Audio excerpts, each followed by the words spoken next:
Hey, Code Warriors! Today, we're diving deep into the most common Java coding interview questions that could make or break your next tech interview. I'll walk you through 5 essential problems with clear explanations and optimal solutions. First up, reversing a string without using any built-in reverse methods. This classic question tests your understanding of string manipulation and basic algorithms. We'll use the two-pointer technique here. Think of it like this. Imagine you're holding a string from both ends and swapping characters until you meet in the middle. This code defines a Java method reverse string, which takes a string as input and returns the reversed version of the string. Here's how it works. One convert string to character array. Chars equals sar dot to char array converts the input string into a character array for in-place manipulation. 2. Initialize pointers. Left equals 0 points to the start of the array.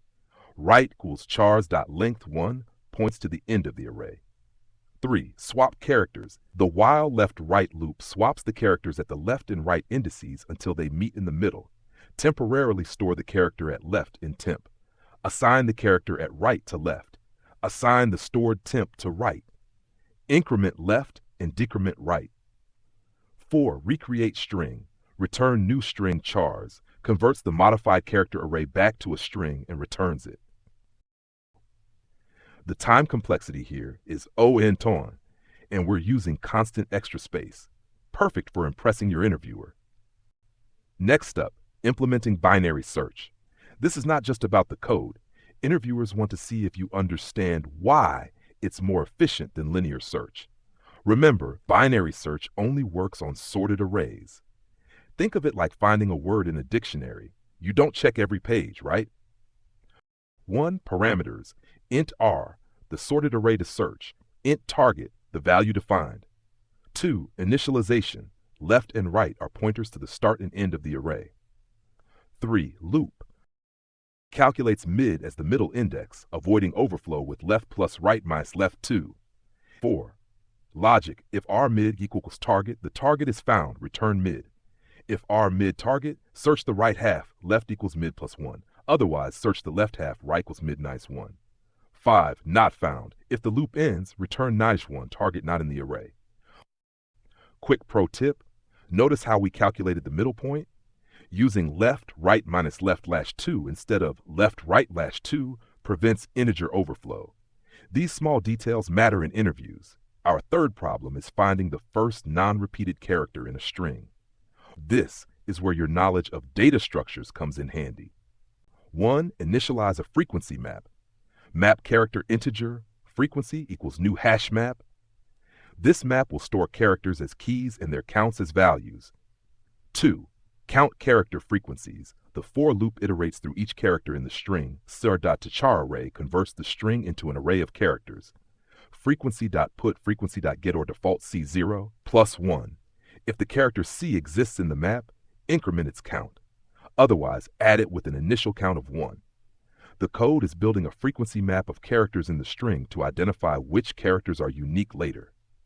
Problem number 4 is a favorite among interviewers, checking if a string has valid parentheses. This is where your stack knowledge shines. The key insight here is that the last opening bracket we see must match the first closing bracket we encounter.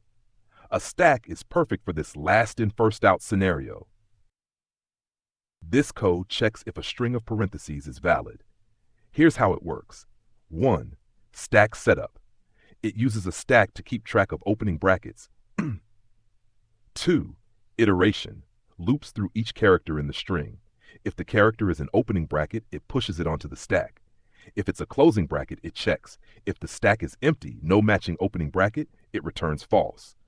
Otherwise, it pops the stack and verifies if the popped bracket matches the closing bracket. Final check. After the loop, it ensures the stack is empty, all brackets matched. If so, it returns true. Otherwise, false. Pay attention to the edge cases here. What if the string is empty? What if we have only opening brackets? These are the follow-up questions interviewers love to ask. Our final problem is finding the maximum subarray sum using Kadani's algorithm. This question tests your problem-solving skills and dynamic programming knowledge. The first method, Max subarray int nums implements Cadane's algorithm to find the maximum sum subarray in ON time. Max ending here tracks the current subarray sum, either extend or start new. Max so far stores the maximum sum found so far. The loop iterates through nums, updating these values, and finally returns the global max. A common follow-up question is, can you modify the code to also return the start and end indices of the maximum subarray? Make sure you're prepared for these extensions. And there you have it. These 5 questions cover a wide range of fundamental concepts: string manipulation, searching, hash maps, stacks, and dynamic programming. Master these, and you'll be well prepared for your Java interview. But remember, understanding the why and behind each solution is just as important as knowing the how. If you found this helpful, smash that like button and subscribe for more coding interview prep. Drop a comment below with which question you'd like me to explain next. Until then, keep coding and stay awesome.